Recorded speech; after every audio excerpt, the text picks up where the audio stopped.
Iranian state-run media recently broadcasted a statement that was part psychological warfare and part cold strategic calculation. They suggested that if the American military continues to achieve victories of this nature, the entire institution will be facing total ruin. This claim wasn't just rhetoric, it was aired alongside high-definition footage of recent events that are difficult for even the most polished official narratives to ignore. What transpired in the hours leading up to that broadcast wasn't a standard military setback, it was a categorical disaster. The reason you aren't seeing these specific images on the nightly news or receiving constant updates from major networks is that the footage tells a story that cannot be easily reframed. While losses on the other side are usually given wall-to-wall coverage, these events are being treated with a conspicuous silence because the visual evidence is undeniable. Today, we are going to look at the complete picture. We are going to analyze the raw data and examine what the administration's reaction over the last 48 hours reveals about the actual state of this conflict. If you are following this investigation for the first time, make sure to subscribe, because this is the level of deep dive analysis we provide every single day. Let's look at the facts. The situation centers on a specialized recovery operation that has become the most tightly managed part of the official narrative. There is currently a near-total information blackout in domestic media, yet major international outlets like Reuters and Sky News have confirmed the core details. American forces deployed a fleet of C-130J Super Hercules transports and Black Hawk helicopters for a high-stakes extraction mission following the initial wave of losses. It is important to understand the scale here. A C-130J is not a combat fighter. It is a $67 million tactical transport. It is a massive flying logistical hub that carries a full crew plus specialized teams for recovery. When these assets are committed, they represent a significant investment in both technology and elite personnel. The interception of this flight path changed everything. Iranian forces engaged these assets, resulting in the loss of 2 C-130Js and 2 Black Hawk helicopters. The wreckage shown in the verified footage doesn't suggest a survivable event. It shows total structural failure.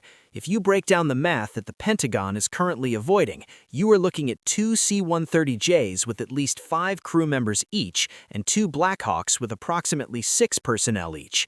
That calculation suggests that 22 American specialists were potentially lost in a single mission that was supposed to be a rescue. While official channels in Washington are reporting minor injuries and a successful recovery of one individual, the imagery from the ground shows a level of destruction that makes those claims nearly impossible to believe. The complete absence of search and rescue activity following the impact tells the real story. There was likely nothing left to salvage. We are being transparent about the fact that while the names aren't yet public, the discrepancy between the official casualty count and the physical evidence of destroyed hardware is massive. This leads to the current communication strategy coming out of the White House, which can only be described as a study in chaos. On one side, back-channel diplomats are reportedly making urgent requests for a 48-hour ceasefire, a tactical pause to stop the bleeding. Simultaneously, the public messaging on social media is taking a radically different tone. Posts are appearing that threaten to strike Iranian power plants and infrastructure, with specific days of the week being designated for targets, like Power Plant Day or Bridge Day. This creates a split-screen reality where the commander-in-chief is issuing aggressive public threats while his diplomats are behind the scenes asking for a deal. To an adversary, this doesn't look like strength, it looks like a total breakdown of internal coordination. When a command structure starts broadcasting profanity and specific strike targets on public platforms after losing its primary rescue assets, it is the sound of an organization that has run out of viable options. You cannot effectively negotiate while hurling insults, and you certainly cannot ask for a 48-hour pause to restock your supplies while promising to destroy the other side's energy grid by Tuesday. Iran has recognized this contradiction, and their response has been a firm rejection of any ceasefire.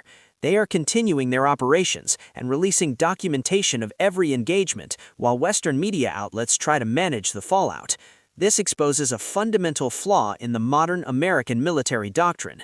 We have built the most expensive military machine in human history, with platforms like the F-35 representing decades of research and billions in investment. However, these systems were not designed for the specific type of asymmetrical warfare they are now facing. The technological gap is shifting in a way that many didn't anticipate. The F-35, while advanced, is based on designs that are now a decade old. In contrast, the drones being used against American assets are much newer, more disposable technology. We are seeing $100 million aircraft being challenged by $20,000 systems. This is the math of attrition, and it is currently working against the U.S. When you are forced to use $1 million interceptor to stop a drone that costs less than a used car, you are losing the war of finance and resources. The military-industrial complex is hesitant to admit this because their entire business model relies on these massive high-cost platforms, but the reality on the ground is that the offset strategy, the idea that tech can always overcome numbers, is failing. Our production rates simply cannot keep up with this level of hardware consumption. We are using munitions at a rate that far exceeds our ability to replace them, and our doctrine is still stuck in a mindset that assumes air superiority and safe forward bases. Every one of those assumptions has been dismantled in this theater. Iranian air defenses remain active, forward bases are being neutralized, and the response from Washington has simply been to climb the escalation ladder, sending in even more expensive assets like B-2s and B-52s. But that ladder eventually runs out of rungs. What we are witnessing is a comprehensive failure of the system. Intelligence failed to predict the trap, logistics failed to protect the recovery mission, and the psychological impact on the troops is becoming severe as they realize the assessments from the top are consistently wrong.